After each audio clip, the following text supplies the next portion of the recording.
Hello, welcome to the second part of the lecture on Homo economicus, man and economics. As you might recall, we have already discussed basic human needs, why economic activity has to take place, that economy is the same as culture. That means that where there is economy, there is culture, and where there's culture, there's economy. And the concept of well-being, which is the goal of economy, that we should establish well-being. In this second part of the video, we are going to tackle what is economic activity, number 6, money, and number 7, wealth and poverty. In the fifth section, what is economic activity? Baka ito kegiatan ekonomi. As we said, man is radically and naturally poor. Manusia itu miskin. Maksudnya, dia butuh banyak hal. Dan dia sendiri tidak bisa dapat semuanya. Harus dibantu oleh orang lain. His body does not have the excellent abilities that the bodies of the other animals have. Kalau hewan sudah punya di dalam badannya sendiri apa yang dia perlu untuk survive. With his intellect, however, he is able to find ways to make up for the poverty of his body and provide for his needs. Dengan akal budi, ito yang hebat di dalam manusia, akal budi niya bisa menemukan jalan untuk mendapat apa yang dia perlu. This is the essence and purpose of economic activity. Yang kasih solusi, memecahkan solusi kemiskinan niya adalah tujuan juga economic activity. Tujuan economic activity adalah memenuhi semua kebutuhan manusia dan juga well-being, kan? Bukan hanya memenuhi yang minim, dia harus merasa aman di dalam situasinya. Selain itu, dia memakai akal budinya untuk memecahkan masalah-masalah ekonomis. Economic activity especially addresses the imbalance caused by the scarcity of resources and the abundance of needs. Kita kembali ke problem itu, kan? Scarcity of resources, kekayaannya itu sedikit, terbatas. And the abundance of needs. Saat sama dia butuh banyak hal. Scarcity is there at the beginning and will always be there in the midst of economic activity. Kaya economic activity itu jalan karena ada scarcity, ada kekurangan. Thus, if we are to define economic activity, it could be defined in this way. Kalau kita cari definisi economic activity, bisa dikasih definisi seperti ini. That part of human activity that concerns the satisfaction of his multiple and hierarchized needs by means of the distribution of scarce, useful, and controllable can be regulated resources, which are open to multiple use following the principle of minimum effort and maximum utility. Kita membagi-bagikan ini dengan, kita melihat bagian-bagiannya, definisi ini, kan? Yang pertama adalah satisfaction of his multiple and hierarchized needs. Itu sudah jelas. Dia menjalankan economic activity supaya dia bisa dapat apa yang dia butuh. Tapi itu banyak, itu yang maksudnya multiple. Saat sama itu hierarchized. Maksudnya ada yang lebih penting daripada yang lain. Ada yang lebih tinggi, ada yang lebih rendah. Kedua, bagian kedua. The distribution of scarce, useful, and controllable resources. Ito soal membagikan dengan baik, secara adil, kekayaan itu yang terbatas. Maka mungkin tidak cukup untuk semuanya. Dan harus dibagikan dengan baik, secara yang adil. Konsep ketiga. the distribution of scarce, useful, and controllable resources. Ito sama. Yang ketiga, open to multiple use. Yang barang-barang itu karena kakalbudinya manusia, bisa dipakai di dalam banyak kebutuhan. Misalnya, minyak. Ya. Minyak itu bisa dipakai untuk masak, untuk kesehatan, untuk memperlancar sesuatu kan, itu yang minyak open to multiple use. Following the principle of minimum effort and maximum utility. Maksudnya karena itu terbatas, kekayaannya itu terbatas. Manusia itu selalu mencari jalan yang paling cepat dan effortnya minimum, maksudnya yang paling gampang, dan hasilnya itu segera tercapai. Okay? Maximum utility, dipakai dengan baik, yang keberhasilannya tinggi, ya, maximum utility. Now, first of all, production is an essential part of economic activity. Supaya ada economic activity, harus ada production. Maksudnya, manusia itu harus membuat produk. Things are produced, things dengan S pakai S. Things are produced because man works. Okay? Maka ada sesuatu yang dibuat, produk yang dibuat kalau dia bekerja. Maka ada hubungan antara kerjanya manusia dan produk. Okay? Produk yang dipakai di dalam ekonomi. Production creates supply, which addresses the needs, which when considered in quantity are now called demand. Okay? Maka kalau ada produknya, ada supply. Okay? Karena ada produknya yang dibutuhkan oleh manusia. Nah, kalau kita menghitungnya dari kuantitasnya, itu disebut demand, yang needs maksudnya. Kebutuhan kita dipanggil demand.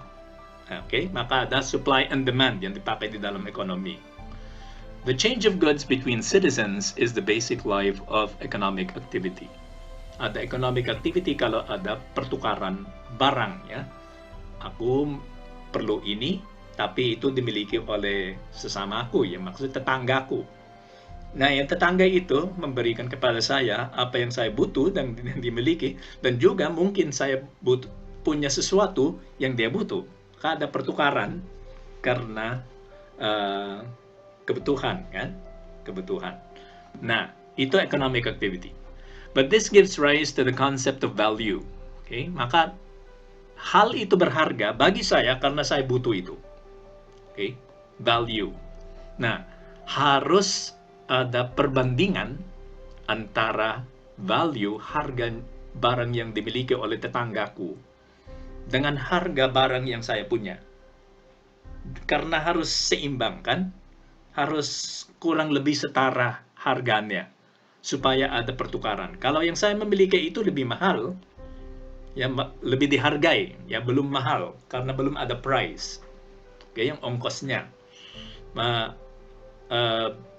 lebih mahal daripada yang dimiliki oleh tetanggaku, saya tidak akan menukar itu, kan? Karena saya lebih mahal, ya.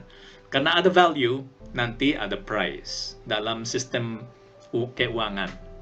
The entire web of transactions that takes place in economic activity is called the market. Okay, kan? Semua pertukaran itu kalau disatukan, jumlahnya itu adalah market. Bagian ke-6, money, uang. The monetary system is a system invented by man in order to provide for a universal substitute for the actual goods. Okay? Uang itu apa? Uang itu adalah yang mewakili barangnya. Okay? Universal. Maksudnya dipakai oleh banyak orang di satu kelompok. Okay? Uang itu adalah yang mewakili seperti simbol harganya barang tertentu. Okay? Maka itu universal substitute for the actual goods. Sehingga tidak perlu saya kasih sesuatu kepada tetanggaku kalau saya butuh sesuatu yang dia memiliki. Saya minta itu, tapi saya menukar itu dengan uang. Tidak perlu barangnya. Kan? If we remain at the barter system, yung barter system itu maksudnya yung pertukaran barang. It would indeed be very cumbersome to have to bring so many vegetables to the car showroom in order to buy a car. Okay, misalnya kalau kita mau beli mobil dan yang ditukar dengan mobil itu adalah sayur, berapa banyak sayur yang kita harus bawa supaya kita bisa menerima mobil itu, kan? So, money is therefore useful, but it is conventional. Okay? Uang itu bukan sesuatu yang natural, maka dipikirkan oleh manusia menjadi sistem yang sangat bagus sebetulnya, yang dibuat oleh manusia supaya economic activity itu bisa terjadi secara lebih lancar. But it is useful as a universal substitute for goods. As a universal substitute, it has also become the universal purchaser. Okay? Mewakili barangnya, tetapi saat sama, universal purchaser. Yang bisa beli. Okay? Ya, sesuatu yang bisa beli sesuatu. Banyak hal. Oleh karena itu disebut universal. Since it can be readily exchanged with any type of goods. Imagine if the car dealer did not need the vegetables you bought in exchange for the car. O misalnya, benar, kalau yang kita bisa beri kepada tetangga kita hanya sayur dan dia punya mobil. Oke, kita mau mobil itu, tapi yang kita punya adalah sayur. Tapi si tetangga itu tidak perlu sayur. Lalu ada problem kan? Karena dia tidak akan menukar mobil itu dengan sayur yang kita punya. Oke, karena dia punya sesuatu. Nah, kalau itu uang, langsung diterima kan? Chrematistics. Apa itu chrematistics? The invention of money and its use during all these centuries have given rise to what is called chrematistics. Karena sudah lama dipakai uang untuk pertukaran di dalam ekonomi. Salah satu hasilnya adalah chrematistics. Apa itu chrematistics? Menurut Merriam-Webster Dictionary, chrematistics is the study of wealth of a particular theory of wealth as measured in money. Okay, maka itu tentang kekayaan yang diukur dari sudut pandangan dengan standar keuangan. Okay. The aim of economic activity is to help man fulfill his needs. Kita kembali ke konsep yang dasar. Economic activity itu adalah atau dijalankan supaya manusia bisa menerima apa yang dia butuh.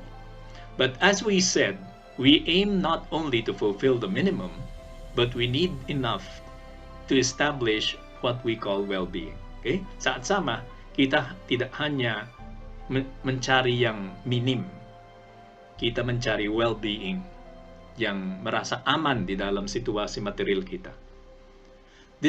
Disproportionate fear of not having enough, or the disproportionate desire to have our well-being super guaranteed could lead to avarice. Okay?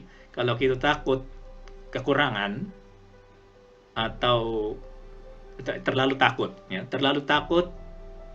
berkekurangan dan terlalu takut atau terlalu mengingin menjadi aman, karena menjaminkan keamanan kita, super guaranteed, itu bisa membawa kita menjadi tamak.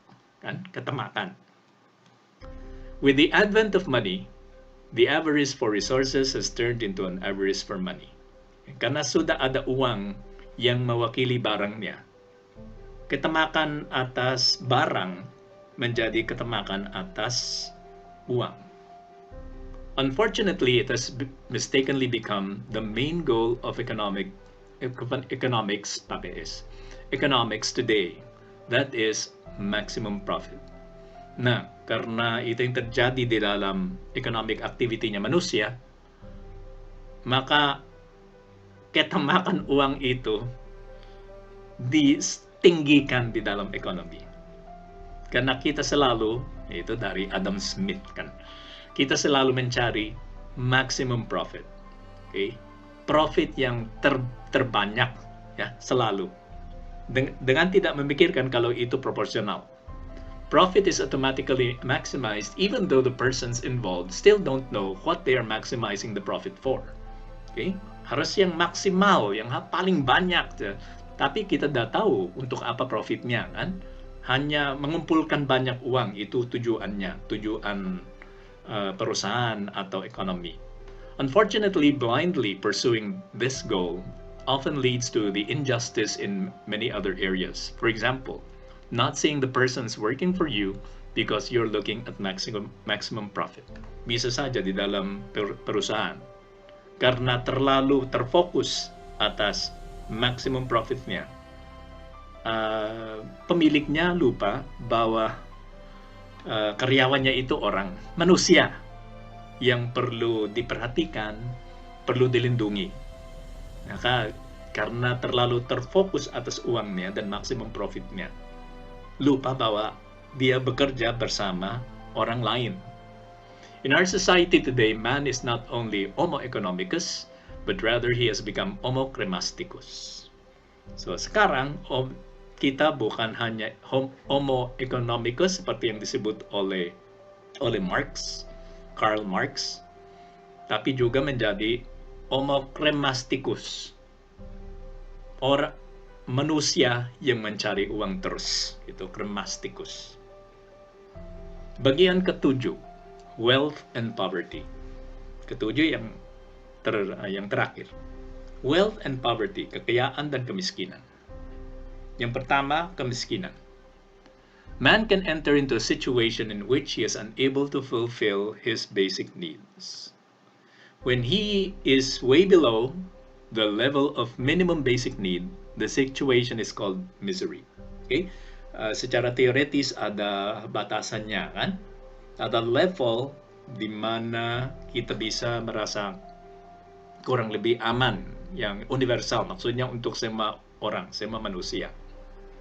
Nah, kita bisa turun di bawahnya, yang level standar aman, di bawahnya. Kalau kita di bawahnya, maksudnya ada beberapa kebutuhan kita yang tidak dipenuhi. Itu kemiskinan. Kita miskin kalau kita di bawah standar itu, batasan standar itu. Nah, kalau kita lebih bawah lagi, sehingga yang paling dasar, kebutuhan kita yang paling dasar, khusus yang biologis, ya, minuman, makanan, ya, pakaian dan rumah. Kalau kita tidak punya itu sudah misery, okay? Misery, penderitaan. Yang orangnya menderita terus, kan? Ada orang yang hanya miskin, tapi bisa survive, kan? Tapi ada yang menderita, yang di Tagalog, di dalam bahasa Tagalog itu duka, namanya duka katanya, tapi sangat miserable. Dan yang di novel itu dan di dalam filmnya itu Les Miserables, itu maksudnya orang-orang yang terlalu miskin sehingga sangat di bawah standar keamanan ekonomi. A man may become miserable or poor for different reasons. Okay, seorang bisa menjadi miskin atau bisa menderita secara ekonomis karena alasan yang berbeda. Salah satu alasannya adalah he may become poor or miserable because of things beyond his control. For example, general economic downturn in society or illness. Seorang bisa menjadi miskin karena di negara sendiri semuanya itu turun. Okay? Business turun, semua kegiatan ekonomi itu turun. Atau dia sendiri secara individu jatuh sakit sehingga tidak bisa bekerja. Maka dia tidak dapat apa yang dia perlu. Itu dia tidak punya kontrol. Okay? Ini salah satu alasan kenapa manusia itu menjadi miskin. Tapi ada beberapa orang yang they become poor or miserable because of his own fault. Itu kesalahannya sendiri karena dia tidak mau kerja. Okay? Maka itu beda lagi, kan? paling tidak ada dua alasan seperti ini. Misery is a great injustice, especially if it is caused by factors that are not in control of the miserable person. Okay? Ito, kemiskinan itu, khusus yang penderitaannya miserable, itu yung misery, sangat tidak adil. Khusus kalau dia jadi miskin atau miserable bukan karena kesalahan sendiri. When this happens, the state and or fellow citizens have to intervene. Nah, kalau ada orang yang jadi miskin atau miserable bukan karena kesalahan sendiri, harus dibantu oleh negara dan sesamanya di dalam negara itu. Warga negara lain, itu tujuannya pajak supaya kita bisa membantu sesama kita di dalam negara ini yang tidak mampu memenuhi semua kebutuhannya, bukan karena kesalahannya sendiri, tetapi karena situasi yang ada di dalam lingkungannya. But poverty is also unacceptable. Okay, baik, miserable itu tidak adil, tapi yang kemiskinan itu tidak baik juga, walaupun itu hanya sedikit di bawah yang standar. For a man to engage in the growth of culture and cultivation of his spirit, he needs to have his basic needs fulfilled. Otherwise, the need to fulfill these needs will completely occupy his mind. Kita ingat yang pepatah dalam bahasa Latin, primum vivere deinde philosophare. Maksudnya, kita harus hidup dulu baru kita bisa berfilsafat. Nah, kalau kita terus lapar atau haus atau kekurangan semuanya, kebudayaan itu tidak bisa berkembang. Maka spiritnya manusia itu tidak bisa berkembang. Dan perkembangan spirit itu adalah satu kebutuhan manusia yang sangat penting juga, tidak bisa disingkirkan aja.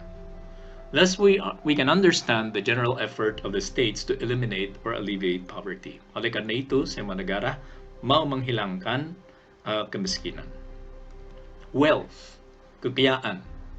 Wealth is related to sufficient well-being, which is the goal of economic activity. Orang itu kaya, atau konsep kekayaan itu adalah berhubungan dengan well-being, merasa aman dalam kehidupannya. Sufficient wealth is a legitimate goal. Excessive wealth can become an injustice, since it tends to accumulate resources where they are not actually needed. Okay? Kekayaan yang cukup, ya, yang merupakan well-being, okay, itu bisa diterima. Tapi kalau itu berlebihan, maka bisa saja menjadi ketidakadilan. Karena apa yang terjadi kalau orangnya terlalu kaya? Semua kekayaan itu terkumpul di dalam satu tempat, tidak terbagi. Oleh karena itu, pajak itu lebih berat bagi orang-orang yang dapat banyak, kan?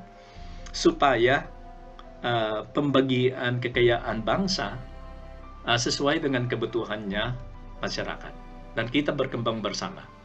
Yepes Stark points out that Homo crematicus has actually destroyed the true meaning of wealth. Menurut Yepes Stark, karena kita menjadi Homo crematicus, maka yang konsep kekayaan yang sungguh sudah hilang.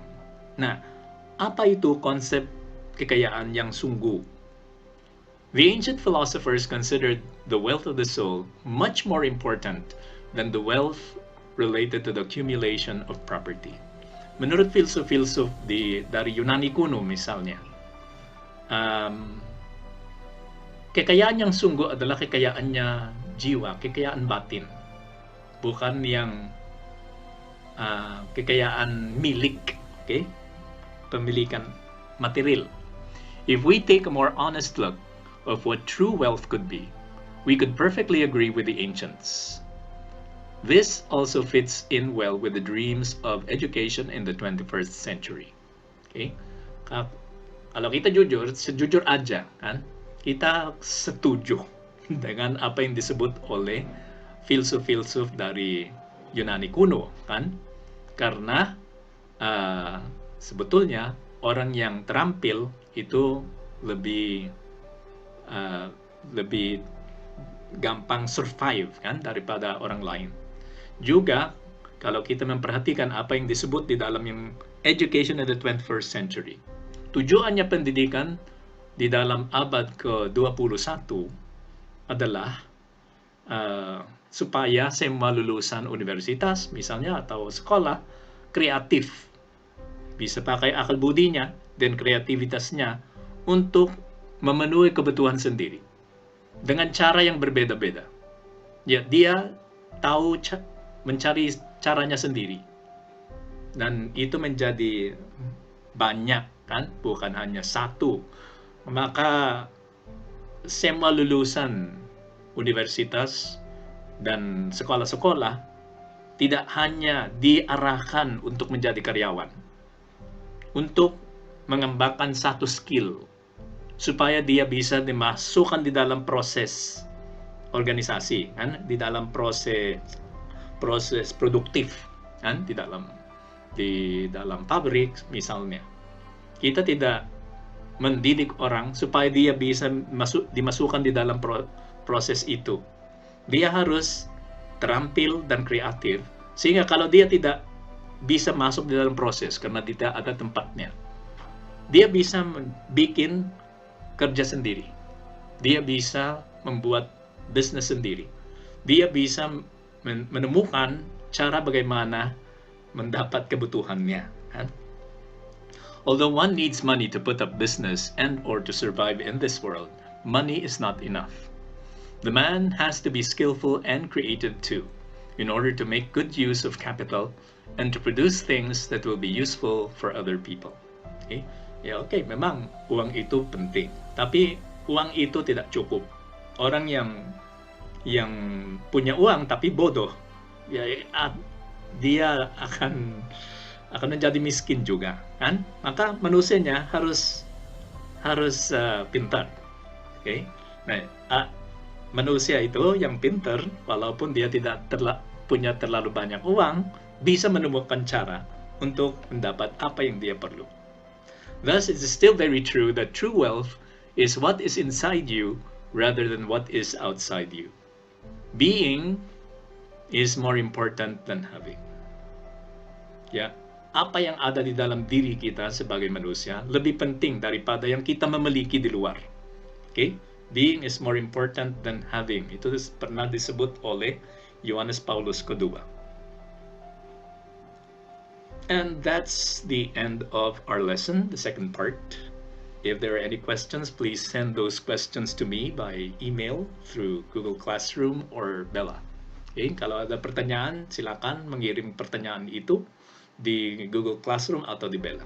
Semoga para mahasiswa sudah belajar sesuatu dari mata kuliah ini, dan kita ketemu lagi di dalam pertemuan berikutnya.